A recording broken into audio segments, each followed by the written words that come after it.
Good morning all of you. This is Aruna Badgutiya और हम पढ़ रहे हैं जेनेटिक्स। जेनेटिक्स में आज जो हम टॉपिक स्टार्ट करने वाले हैं उसका नाम है गुणसूत्र। गुणसूत्र के बारे में आपने कुछ तो पढ़ा होगा, थोड़ा बहुत आप बेसिकली जानते होंगे कि गुणसूत्र जो होते हैं वो पीढ़ी दर पीढ़ी हमारी जो लक्षण होते हैं, चाहे वो लक्षण बाह्य हो चाहे आंतरिक हो, उन्हें एक पीढ़ी से दूसरी पीढ़ी तक पहुंचाने का काम करते हैं। बेसिकली आप ये चीज़ तो जानते ही होंगे कि गुणसूत्र जो होते हैं वो लक्षणों का वहन करते हैं एक जनरेशन से दूसरी जनरेशन तक।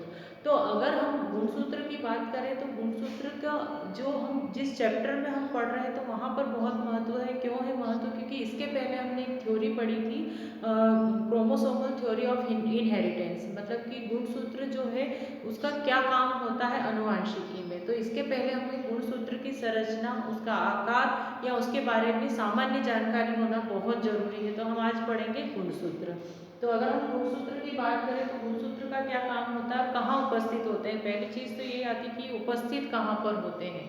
तो आप सभी जानते हैं कि हमारा जो शरीर होता है वो छोटी छोटी कोशिकाओं से मिलकर बना होता है और प्रत्येक कोशिका में अपना एक केंद्रक होता है। और ये केंद्रक किसके तरह होता है? जिस तरह हमारे शरीर में मस्तिष्क होता है वैसे ही किसी भी कोशिका में जो केंद्रक होता है वो उसका मस्तिष्क होता है। क्यों होता है? क्योंकि जो भी कोशिकाएं होती है उन कोशिकाओं में जितनी भी प्रक्रियाएं होती है या जितनी भी क्रियाएं होती हैं उन क्रियाओं का नियंत्रण एवं नियमन जो होता है वो केंद्रक द्वारा होता है। अब हम आते हैं केंद्रक के अंदर। जब हम केंद्रक के अंदर आते हैं तो केंद्रक के अंदर उपस्थित होती है केंद्रिका। ये जो केंद्रिका होती है, जब कोशिका विभाजन होता है, अब हम आते हैं कोशिका विभाजन पे। कोशिका विभाजन के बारे में आपने पढ़ा होगा कि प्रत्येक कोशिका जो होती है उसमें विभाजन होता है या वृद्धि होती है। और ये विभाजन क्यों होता है? क्योंकि अगर कोशिकाओं में विभाजन नहीं होगा तो हमारा शरीर वृद्धि कैसे करेगा या हमारे अंगों का निर्माण कैसे होगा। तो कोशिका विभाजन जब होता है, तो जब समसूत्री विभाजन होता है तो हमारे कोशिकाएं जो होती है वो समान भागों में बढ़ती है।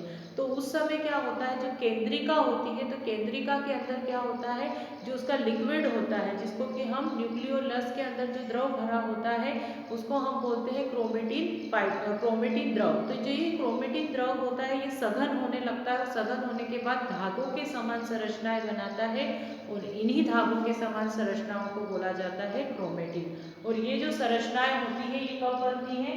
ये संरचनाएं सामान्यतः मध्य अवस्था में बनती है। तो जब भी कोशिका विभाजन होता है तो कोशिका विभाजन में विभिन्न प्रकार की अवस्थाएं होती हैं। तो ये जो अवस्थाएं होती है तो ये अवस्थाएं जो होती है ये अलग अलग भागों में बटी होती है। पहली जो अवस्था होती है उसमें क्या होता है, केंद्रक झिल्ली जो होती है वो डिसअपेयर होती है। फिर उसके बाद जो केंद्रिका के अंदर जो क्रोमेटिन द्रव भरा होता है वो एक तरह से सघन होने लगता है, जिससे क्रोमेटिन धागे बनते हैं। और ये जो क्रोमेटिन धागे होते हैं ये आपस में जुड़कर क्या बनाते हैं, गुणसूत्र बनाते हैं। तो जब मध्यावस्था आती है तो उस समय हम गुणसूत्र को क्लियरली देख सकते हैं माइक्रोस्कोप की सहायता से। तो गुणसूत्र जो होते हैं मध्यावस्था में बनने वाले धागों के समान संरचनाएं होती हैं जो अनुवांशिकी में मुख्य रोल अदा करती है, क्योंकि ये क्या करते हैं, जो गुण होते हैं उनका संवहन करते हैं। और मेंडल से इसलिए कनेक्ट करते हैं क्योंकि मेंडल ने भी यही बात बोली है कि मेंडल ने क्या कहा है कि जो जीन्स होते हैं वो गुणों का संवहन करते हैं और जीन्स कहाँ मौजूद होते हैं, गुणसूत्र के ऊपर। तो ये एक तरह से देखा जाए तो एक दूसरे से कनेक्टेड है, इसीलिए हमको गुणसूत्र के बारे में पढ़ना बहुत ही जरूरी है। सामान्यतः अगर हम देखें तो गुणसूत्र जो होते हैं धागे के समान संरचना होती है। और अगर हम इनको देखें तो ये अलग अलग होते हैं, अलग अलग प्रकार के होते हैं। वायरल जो क्रोमोसोम होते हैं या गुणसूत्र जो होते हैं वो अलग होते हैं, बैक्टीरियल गुणसूत्र अलग होते हैं और यूकेरियोटिक गुणसूत्र अलग अलग होते हैं। इनको हम प्रोकैरियोटिक गुणसूत्र भी बोलते हैं क्योंकि बैक्टीरिया किसमें आते हैं, प्रोकैरियोट्स में आते हैं। अब हम बात करते हैं वायरल गुणसूत्र की। तो वायरल गुणसूत्र आपने अगर 11th में पढ़ा है तो टीएमवी वायरस आपने पढ़ा होगा, बैक्टीरियोफेज आपने पढ़ा है। मतलब कि जो गुणसूत्र होते हैं, वायरल जो गुणसूत्र होते हैं वो पादप और जंतु कोशिका दोनों में होते हैं। मतलब पादप कोशिका में भी ये क्या करते हैं, या पादपों में भी ये क्या करते हैं, प्लांट्स में भी ये बीमारियां फैलाते हैं और जंतुओं में भी ये बीमारियां फैलाते हैं। तो अगर हम इनकी बात करें तो इनका बेसिक जो प्रोडक्ट होता है वो क्या होता है, इनमें जो न्यूक्लिक अम्ल होता है वो डीएनए या आरएनए दोनों होता है। अगर वो हम प्लांट की बात करें कि अगर ये प्लांट वायरस है तो उसमें जो बेसिक प्रोडक्ट होगा वो क्या होगा, आरएनए होगा। और अगर हम जंतु की बात करें तो उसमें डीएनए होगा, तो दोनों ही तरह के वायरल जो होते हैं वो प्रेजेंट होते हैं। तो वायरल डीएनए का मतलब होता है कि वायरस में उपस्थित जो डीएनए होता है, ये वायरस गुणसूत्र की बात करें तो वायरस गुणसूत्र का मतलब ही ये होता है कि वायरस में जो अनुवांशिक पदार्थ है वो, तो वायरस का अनुवांशिक पदार्थ डीएनए भी हो सकता है और आरएनए भी हो सकता है, तो दोनों ही ये हो सकता है। बस स्थिति अलग अलग होती है कि एक अगर पादप कोशिका में उपस्थित है तो उसको हम क्या बोलेंगे, अगर प्लांट में प्रेजेंट है तो उसको आरएनए बोलेंगे, और अगर एनिमल में प्रेजेंट है तो उसको हम डीएनए बोलेंगे। तो ये दोनों ही होते हैं, संरचना अलग अलग होती है। जैसे टीएमवी वायरस की हमने संरचना पढ़ी थी कि आरएनए जो होता है वो थ्रेड जैसा होता है, पर इसके आसपास क्या पाया जाता है, प्रोटीन पाया जाता है। इनमें प्रॉपरली केंद्रक अनुपस्थित होते हैं, पर इनमें अनुवांशिक पदार्थ जरूर पाया जाता है, और यही अनुवांशिक पदार्थ जो होता है जनरेशन टू जनरेशन इसमें भी जाता है।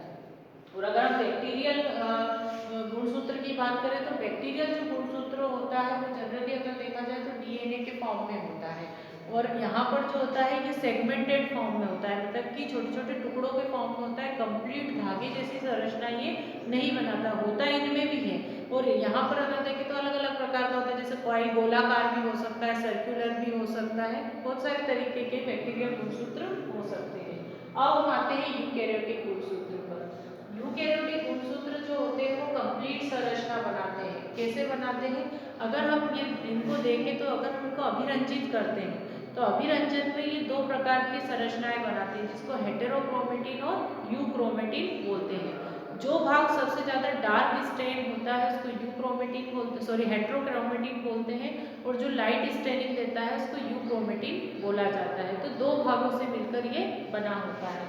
एक यूकेरियोटिक की अगर हम बात करें, यूकेरियोटिक गुणसूत्र की, तो यूकेरियोटिक गुणसूत्र जो होता है बहुत ही बारीक थ्रेड लाइक स्ट्रक्चर होती है, धागे के समान संरचना होती है। और ये धागे किसके होते हैं, ये धागे होते हैं डीएनए के, डीऑक्सी राइबोन्यूक्लिक एसिड के। आप जानते होंगे डीएनए के बारे में, जो हमारा बेसिक अनुवांशिक पदार्थ होता है। तो अगर हम इसकी संरचना देखें तो इसकी संरचना इस तरह से दिखती है, एक्स के समान इसकी संरचना दिखती है। ये हम बात कर रहे हैं प्रथम प्रोफेज अवस्था की। अब प्रोफेज अवस्था क्या होती है, जब गुणसूत्र का विभाजन होता है, या ऐसा कहें कोशिका का जब विभाजन होता है, तो कोशिका विभाजन में जो प्रथम अवस्था होती है उसको प्रोफेज अवस्था बोलते हैं। तो उस समय गुणसूत्र हमको इस तरह से दिखाई देता है, जिसकी दो आर्म्स होती है या भुजाएं होती है, और बीच में जो होता है एक बटन लाइक स्ट्रक्चर होती है। तो सामान्यतः अगर हम इसकी संरचना की बात करें तो इसकी संरचना में मुख्य भाग ये होते हैं। इसके कौन कौन से होते हैं, सबसे पहला होता है chromonemata, chromatid, chromomere, centromere, secondary constriction और टीलोमियर। आपको इंग्लिश में इसलिए याद करना पड़ेंगे क्योंकि आप जब डायग्राम बनाएंगे तो आपको ये याद हो जाएगा। तो क्रोमोनीमेटा क्या होता है, क्रोमोनीमेटा जो होता है, जो इसके एक तरह से जो धागे के समान जो संरचनाएं होती है, जो आपस में एक दूसरे से जुड़ी होती है, ये कैसी होगी, सघन जुड़ी होगी, एक दूसरे पर बाइंड होती है, जैसे इस तरह से बाइंडिंग हो जाते हैं वैसे। तो इसको हम बोलते हैं क्रोमोनीमेटा। ये जो क्रोमोनीमेटा होते हैं इसके आसपास एक द्रव भरा होता है, इस द्रव को बोला जाता है मैट्रिक्स, मतलब कि ये वाला पोर्शन यहाँ पर जो होता है इसको हम बोलते हैं मैट्रिक्स। और उसके बाद ये वाली जो आवरण इसके ऊपर जो पाया जाता है, इस आवरण को बोला जाता है पेरिकी। तो इस तरह से सॉरी इसको बोलते हैं पेरिकी। तो क्रोमोनीमेटा धागे के समान संरचनाएं होती हैं, और इसके आसपास जो द्रव भरा होता है उसको मैट्रिक्स बोलते हैं, और इसके ऊपर जो आवरण होता है उसे पेरिकी बोला जाता है। उसके बाद सेकेंड वाले पार्ट पे आते हैं क्रोमेटिड। क्रोमेटिड का मतलब होता है जो गुणसूत्र की भुजाएं होती है, उन भुजाओं को बोला जाता है क्रोमेटिड। तो एक पर्टिकुलर अगर गुणसूत्र में हम बात करें तो चार क्रोमेटिड्स आपको दिख रहे हैं, 4 आर्म्स इसकी होती है, अपर में 2 होती है और लोअर में 2 होती है, तो इनको हम बोलते हैं क्रोमेटिड। ये लिखा हुआ है यहाँ पर, इनको भुजाओं को बोला जाता है इसका क्रोमेटिड। फिर आता है क्रोमोमियर। क्रोमोमियर का मतलब ये होता है जब कोशिका का विभाजन होता है तो गुणसूत्र के ऊपर की साइड बटन जैसी स्ट्रक्चर दिखती है। अगर हम देखें तो इसके ऊपर की तरफ, मतलब यहाँ पर ऐसी बटन जैसी संरचना दिखती है, इस संरचना को बोला जाता है क्रोमोमियर। फिर उसके बाद आता है सेंट्रोमियर। सेंट्रोमियर का मतलब होता है क्रोमोसोम की भुजाएं जिस जगह पर आकर जुड़ती है, बीच वाला पोर्शन आपको दिख रहा होगा राउंडेड, तो गुणसूत्र की जो भुजाएं होती है जिस स्थान पर आकर जुड़ी होती है उसको बोला जाता है सेंट्रोमियर।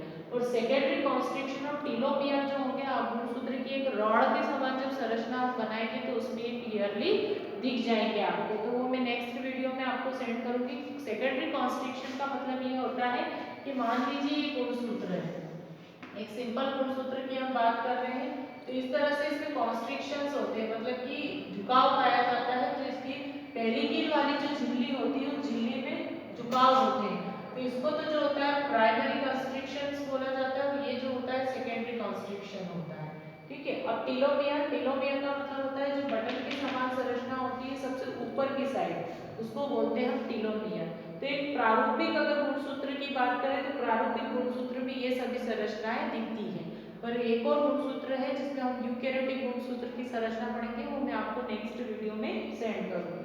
तो गुणसूत्र की अगर हम संरचना की बात करें तो गुणसूत्र में ये सभी चीजें दिखती हैं। फिर से रिवाइज करवा देती हूँ मैं। जैसे क्रोमोनीमेटा है, जो धागे की समान संरचना है उनको क्रोमोनीमेटा बोलते हैं। क्रोमेटिड, जो गुणसूत्र की भुजाएं होती है उनको क्रोमेटिड बोला जाता है। क्रोमोमियर जो होता है इसमें बटन जैसी संरचना बनती है उसको ही क्रोमोमियर बोलते हैं। सेंट्रोमियर का मतलब होता है गुणसूत्र की भुजाएं जिस जगह पर आकर जुड़ी होती हैं उसको सेंट्रोमियर बोलते हैं। सेकेंडरी कॉन्स्ट्रिक्शन का मतलब ये होता है कि जहां पर पहली कील में दबाव होता है, तो ये दो जगह होता है। जहां प्रथम बार होता है उसको प्राइमरी कॉन्स्ट्रिक्शन बोलते हैं, और जहां दूसरी बार होता है उसको सेकेंडरी कॉन्स्ट्रिक्शन बोलते हैं। और टीलोमियर जो होता है, जो बटन के समान संरचनाएं होती है गुणसूत्र में, उसको बोला जाता है टीलोमियर। तो ये गुणसूत्र की संरचनाएं होगी। पर गुणसूत्र भी जो होते हैं वो सेंट्रोमियर, सॉरी टीलोमियर जो, हाँ सॉरी सेंट्रोमियर जो होता है उसके बेस पर चार प्रकार के होते हैं, जिसको बोलते हैं जैसे टीलोसेंट्रिक। तो टीलोसेंट्रिक का मतलब क्या होता है मैं आपको बता देती हूँ संरचना बना के। टीलोसेंट्रिक का मतलब ये होता है गुणसूत्र की जो दो भुजाएं हैं, तो अगर भुजाओं में ऊपर की ओर सेंट्रोमियर जो होता है सबसे ऊपर की ओर अगर होता है, और जो इसकी सबसे ऊपर की ओर अगर ये होगा तो इसको हम बोलेंगे टीलोमियर। टीलोमियर मतलब कि सबसे ऊपर की ओर। एक्रोसेंट्रिक का मतलब होता है इसकी एक भुजा अपेक्षाकृत बहुत ज्यादा बड़ी होती है और दूसरी भुजा जो होती है अपेक्षाकृत बहुत छोटी होती है, तो इसको हम बोलेंगे एक्रोसेंट्रिक। इसको क्या कहेंगे? एक्रोसेंट्रिक। और दूसरा जो होता है सब मेटासेंट्रिक है। तो सब मेटासेंट्रिक का मतलब होता है एक भुजा जो होती है थोड़ी लंबी होती है और एक भुजा और ज्यादा उससे बड़ी होती है। तो इस तरह से देखा जाए तो इसको बोला जाता है सब मेटासेंट्रिक। और मेटासेंट्रिक का मतलब होता है कि अगर दोनों भुजाएं, मतलब कि ये वाली आर्म भी और ये वाली आर्म जो होती है अगर इक्वल होती है तो उसको हम बोलते हैं मेटासेंट्रिक। तो इस तरह से देखा जाए तो गुणसूत्र जो है वो संरचना में भी भिन्नता दर्शाते हैं, इनमें भी बहुत सारी भिन्नता पाई जाती है। तो गुणसूत्र की जो संरचना है वो भी मैंने आपको बता दी है कि गुणसूत्र की संरचना कैसी होती है। अब इसके बाद हम एक प्रारूपिक यूकेरियोटिक गुणसूत्र की संरचना पढ़ेंगे, और अगर आपको एग्जाम में गुणसूत्र की संरचना आती है तो आप ये वाली संरचना बना सकते हैं। और इसके भाग मैंने लिख दिए हैं बोर्ड पर, अलग अलग भाग होते हैं। कितने प्रकार के होते हैं? टीलोसेंट्रिक है, एक्रोसेंट्रिक, सब मेटासेंट्रिक और मेटासेंट्रिक। टीलोसेंट्रिक में जो टीलोमियर होता है वो सबसे कॉर्नर पर प्रेजेंट होता है। एक्रोसेंट्रिक में दो भुजाएं तो होती है पर एक भुजा जो होती है बहुत ज्यादा छोटी होती है और एक भुजा अपेक्षाकृत लंबी होती है। दूसरा है सब मेटासेंट्रिक में दोनों भुजाएं एक दूसरे के अपोजिट होती है, मतलब एक ज्यादा लंबी होगी और एक थोड़ी सी कम लंबी होगी। और फिर मेटासेंट्रिक में दोनों भुजाएं जो होती है वो इक्वल होती हैं। और जो सेंट्रोमियर होता है, सॉरी हाँ, जो सेंट्रोमियर होता है वो कहाँ होता है? बीच में, इसको सेंट्रोमियर बोलते हैं। तो जो सेंट्रोमियर होता है वो कहाँ होता है? मध्य में उपस्थित होता है। तो इस तरह से गुणसूत्र जो होते हैं वो महत्वपूर्ण होते हैं। इसके बाद जो है हम एक प्रारूपिक गुणसूत्र की संरचना पढ़ेंगे और उसके बाद हम पढ़ेंगे विशिष्ट गुणसूत्र, मतलब विशिष्ट गुणसूत्र क्या होते हैं। विशिष्ट गुणसूत्र मतलब एक्चुअली देखा जाए तो गुणसूत्र जो होते हैं उनका आकार सभी में अलग अलग होता है। कुछ में बहुत ज़्यादा माइक्रोन, मतलब कि बहुत ज़्यादा छोटा होता है। जैसे हम उदाहरण के तौर पर देख लेते हैं कि जैसे गुणसूत्र जो होते हैं वो मध्यावस्था में दिखते हैं, परंतु जंतुओं में, कुछ जंतुओं में ये बहुत बड़े होते हैं। जैसे कि अगर देखें तो उनकी ओसाइट्स जो होती हैं उसमें ये बहुत बड़े बड़े दिखते हैं। एक बीजपत्री पौधे और द्विबीजपत्री में भी दिख सकते हैं। और सबसे छोटे जो होते हैं गुणसूत्र वो पाए जाते हैं चींटी और कवक में। तो आकार भी जो होता है इनका अलग अलग होता है। और संख्या तो आपको पता ही है, संख्या में जैसे मनुष्य की अगर हम बात करें तो मनुष्य में 23 पेयर गुणसूत्र होते हैं, और अगर हम गेहूं में बात करें तो 42 होते हैं, और 42 मतलब 2n अगर हम बोले तो 42, और ऐसे पेयर में अगर हम बोले तो 21 होते हैं। तो गुणसूत्र की संख्या भी जो होती है वो अलग अलग होती है, और इनका आकार भी अलग अलग होता है, और भाग मैंने आपको बता दिए हैं। तो नेक्स्ट में हम इसका एक पर्टिकुलर स्ट्रक्चर पढ़ेंगे गुणसूत्र का, और फिर उसके बाद हम विशिष्ट गुणसूत्र पढ़ेंगे। Thank you.